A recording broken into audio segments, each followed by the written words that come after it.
RRC Northern রেলওয়ের পক্ষ থেকে তোমাদের জন্য একটি বিজ্ঞপ্তি প্রকাশিত হয়েছে। আজই প্রকাশিত হলো, একটু আগে। ঠিক আছে, 13/8/2024 ডেটটা দেওয়া আছে, কিন্তু প্রকাশিত হয়েছে আজকে। ঠিক আছে, কতগুলো পোস্টে? 4096টা পোস্টে। কোন পোস্ট? এটা হচ্ছে অ্যাক্ট অ্যাপ্রেন্টিস পোস্ট। ঠিক আছে, অ্যাপ্রেন্টিস পোস্ট নর্দার্ন রেলওয়ে পক্ষ থেকে বেরিয়েছে। এখানে তোমাদের ইম্পর্টেন্ট ডেটগুলো আমি নিয়ে আলোচনা করব। কোন কোন পোস্টে তোমরা আবেদন করতে পারবে, কিভাবে সিলেকশন হয়, কত টাকা অ্যাপ্লিকেশন ফি লাগে, তোমাদের বয়স কত হতে হবে, ঠিক আছে, সবকিছু নিয়ে আলোচনা করব। আর শুধুমাত্র সংক্ষেপে তোমরা যদি পুরো নোটিফিকেশনটা চেক করো তাহলে কিন্তু সবগুলোই পেয়ে যাবে। তো দেখে নাও, প্রথমেই চলে আসছি যে ইম্পর্টেন্ট ডেটগুলো কি কি আছে। ইম্পর্টেন্ট ডেট হচ্ছে যে 16ই আগস্ট থেকে তোমরা অ্যাপ্লিকেশনটা শুরু করতে পারবে। কত তারিখ পর্যন্ত তোমাদের অ্যাপ্লিকেশন চলবে? 16ই সেপ্টেম্বর পর্যন্ত কিন্তু অ্যাপ্লিকেশন চলবে। আর মেরিট লিস্ট কবে পাবলিশড হবে? মেরিট লিস্ট কিন্তু নভেম্বরে পাবলিশড হবে। খুব তাড়াতাড়ি কাজটা হয়। ঠিক আছে, এবার তোমাদের কিভাবে এটা হয়, মেরিট লিস্টটা পাবলিশ হয়, সেটা নিচে দেওয়া আছে, কিন্তু আমি সংক্ষেপে বলে দিচ্ছি। তোমরা মাধ্যমিকে যতটা নাম্বার পেয়েছো আর আইটিআই কোর্সে যতটা নাম্বার পেয়েছো, ঠিক আছে, দুটো নাম্বারকে অ্যাড করা হয়, তারপর তোমাদের গড় করা হয় নাম্বারটার। ঠিক আছে, নাম্বার দুটো গড় করে কিন্তু তারপর তোমাদের মেরিট লিস্ট পাবলিশ করা হয়। পরে চলে আসবো সেগুলো। ঠিক আছে, এখানে দেখে নাও, এডুকেশন কোয়ালিফিকেশন দেওয়া আছে, এসেনশিয়াল কোয়ালিফিকেশন। ঠিক আছে, কি কি থাকতে হবে তোমাদের? মাধ্যমিকে মিনিমাম 50% মার্ক থাকতে হবে, আর আইটিআই পাস তার সাথে কিন্তু থাকতে হবে। ঠিক আছে, তোমাদের বয়স লিমিট কত থাকতে হবে? বয়স লিমিট থাকতে হবে 15 বছর থেকে 24 তারিখের মধ্যে। 15 বছর থেকে 24 তারিখের মধ্যে। কোন তারিখ অনুযায়ী অনুযায়ী তোমাদের বয়সটা ক্যালকুলেট করা হবে? 16ই সেপ্টেম্বর 2024, অর্থাৎ লাস্ট ডেট যেদিন আছে অ্যাপ্লিকেশনের, সেই দিন অনুযায়ী কিন্তু তোমাদের বয়সটা ক্যালকুলেট করা হবে। কিন্তু যারা রিজার্ভেশন ক্যাটাগরি আছে, বিশেষ করে SC ST, তারা 5 বছরের ছাড় পাবে, আর ওবিসিরা পাবে 3 বছরের। যারা ফিজিক্যাল হ্যান্ডিক্যাপ আছে তারা কিন্তু 10 বছরের ছাড় পাবে, জেনারেল ফিজিক্যাল যারা। ঠিক আছে, কিন্তু যাদের কাছে ফিজিক্যাল হ্যান্ডিক্যাপ প্লাস SC আছে তারা কিন্তু 15 বছরের ছাড় পাবে, আর ফিজিক্যাল হ্যান্ডিক্যাপ প্লাস ওবিসি যারা আছে তারা কিন্তু 13 বছরের ছাড় পাবে। ঠিক আছে, এটা একটা সুবিধে রিজার্ভেশন প্লাস ফিজিক্যাল হ্যান্ডিক্যাপ থাকার জন্য। ঠিক আছে, আপার এজের ক্ষেত্রে তোমরা যথেষ্ট ছাড় পাও।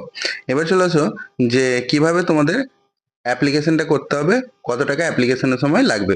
অ্যাপ্লিকেশন ফি দেখো, 100 টাকা লাগছে শুধুমাত্র জেনারেল, ওবিসি এইসব ক্যাটাগরির ক্ষেত্রে। ঠিক আছে, যারা SC ST বা PWBD ক্যান্ডিডেট আছো বা ওমেন ক্যান্ডিডেট আছো, তাদের কিন্তু কোনো ধরনের ফিস লাগছে না। No fees required to be paid SC ST PWBD আর women candidate. Mode of selection, কিভাবে সিলেকশন হবে? সিলেকশনটা হবে, তোমাদের মেরিট লিস্ট পাবলিশ করা হবে। কিভাবে মেরিট লিস্টটা তৈরি হবে বললাম, যে মাধ্যমিকে যত নম্বর পেয়েছো আর আইটিআই যত নম্বর পেয়েছো, দুটো নম্বরকে অ্যাড করে তারপর সেটা গড় করে কিন্তু অ্যাভারেজ করে মেরিট লিস্টটা পাবলিশ করা হয়। ঠিক আছে, ইন কেস যদি দুইটো ক্যান্ডিডেটের অ্যাভারেজ মার্কসটা সেম হয়, তখন কিন্তু তাদের ডেট অফ বার্থটা দেখা হয়। যার ডেট অফ বার্থটা আগে থাকবে সে কিন্তু চান্স পাবে, অন্যজন কিন্তু পাবে না। ঠিক আছে, আর ডেট অফ বার্থটা কোথা থেকে ক্যালকুলেট করা হয়, মানে কোথা থেকে দেখা হয়? ম্যাট্রিকুলেশনে, মাধ্যমিকে যে তোমাদের অ্যাডমিট কার্ডটা আছে সেই অনুযায়ী কিন্তু তোমাদের দেখা হয়। ঠিক আছে, এবার চলে আসো যে কিভাবে ক্যালকুলেট করা হয় মার্কসটা বলে দিয়েছি আমি, যে মাধ্যমিক আর আইটিআই যে মার্কসটা থাকবে সেটাকে অ্যাভারেজ করে ক্যালকুলেট করা হবে। এখানে পুরোটা লেখা আছে, তোমরা ফুল নোটিফিকেশনে থেকে সবকিছু দেখতে পেয়ে যাবে। ঠিক আছে, চলে আসো নিচের দিকে, যে কি কি ফিজিক্যাল স্ট্যান্ডার্ড লাগে আর ফিজিক্যাল হ্যান্ডিক্যাপ সার্টিফিকেট কি কি লাগে। দেখো, সেরকম কোনো ফিজিক্যাল স্ট্যান্ডার্ড লাগে না। ঠিক আছে, যে কোনো হাইট বা যে কোনো ইসে থাকলে হবে, কোনো রান ফান কোনো কিছু করতে হয় না। শুধুমাত্র তোমাদের মেরিট লিস্ট পাবলিশ হবে, তারপর ডকুমেন্ট ভেরিফিকেশন হবে। ঠিক আছে, মেডিকেল ফিটনেসটা কিন্তু দেখা হয়, বিশেষ করে চোখের মেডিকেল ফিটনেস। যাদের চোখ ঠিক আছে মোটামুটি, তারাই কিন্তু অগ্রাধিকার পায়। ঠিক আছে, তো চোখের ক্ষেত্রে কিন্তু মেডিকেল এটা দেখা হয়। এবার চলে আসো ফিজিক্যাল হ্যান্ডিক্যাপ।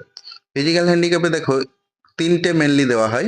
একটা হচ্ছে LD, লোকোমোটর ডিসেবিলিটি, তারপর হচ্ছে VI, ভিজুয়াল ইম্পায়ার্ড, আর হিয়ারিং ইম্পায়ার্ড মানে HI। ঠিক আছে, এই তিনটে ইসে কিন্তু ফিজিক্যাল হ্যান্ডিক্যাপ দেওয়া হয়। বাকি যেগুলো আরো থাকে, ঠিক আছে, হাত ভাঙা বা পা ভাঙা, সেগুলো কিন্তু ধরা হয় না। মাল্টিপল ডিসাবিলিটি কিন্তু ধরা হয় না। তারপর এখানে আর তেমন কিছু নেই, শুধুমাত্র এখানে দেওয়া আছে যে তোমাদের ডকুমেন্ট ভেরিফিকেশনের সময় কি কি লাগবে। এখানে চলে আসছি যে অনলাইনে যখন অ্যাপ্লিকেশন করবে তখন তোমাদের কি কি লাগবে।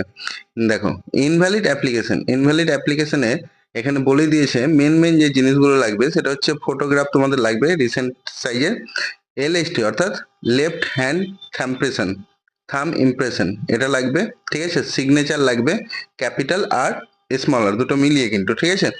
যেমন যেমন সিগনেচার করো তোমরা সেই মতো, ঠিক আছে। আর যে ফটোটা তুলবে সেটা কিন্তু যদি টুপি বা গগলস পরে থাকো সেগুলো কিন্তু চশমা বা টুপি খুলে কিন্তু তোমাদের করতে হবে, ঠিক আছে।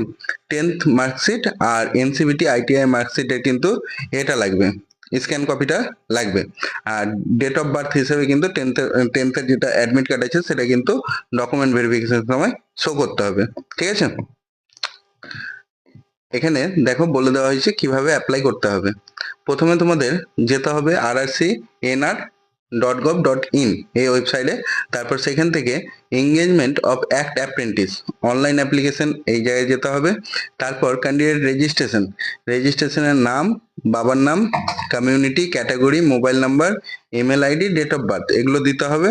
দেওয়ার পর তোমাদের কি করতে হবে, তোমাদেরকে আপলোড ডকুমেন্ট করতে হবে, অ্যাপ্লিকেশন ফর্মটা পুরো ফিল আপ করতে হবে, ফিল আপ করে আপলোড ডকুমেন্ট করতে হবে। তারপর লাস্টে গিয়ে কি করতে হবে, তোমাদের অ্যাপ্লিকেশন ফিটাকে পে করতে হবে। পে করার পর সেটাকে তোমাদের আপলোড করতে হবে ফটো, সিগনেচার, থাম্ব ইমপ্রেশন। তারপর তোমাদেরকে কি করতে হবে, আর ফটো আর এটা কিন্তু সিগনেচারটা 10 থেকে 50 কেবির মধ্যে লাগবে, জেপিজি ফরম্যাটে লাগবে, ঠিক আছে। এগুলো হয়ে যাওয়ার পর তোমাদেরকে একটা কিন্তু প্রিন্ট আউট বের করে রেখে দিতে হবে, প্রিন্ট আউটটা কিন্তু দরকার পড়বে তখন, ঠিক আছে।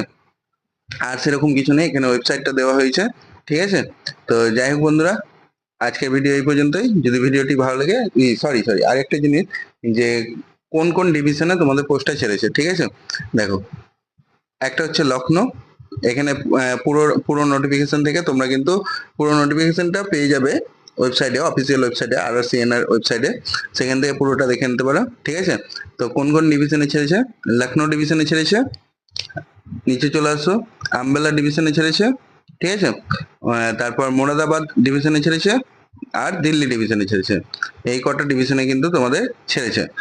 বিশেষ করে ইলেকট্রিশিয়ান, কার্পেন্টার, তারপর তোমাদের যে মেকানিক্যাল, ডিজেল, ওয়েল্ডার, এগুলো যারা যারা আইটিআই করে রেখেছো, ফিটার, তাদের জন্য কিন্তু ভালো পোস্ট দেওয়া হয়েছে, ঠিক আছে।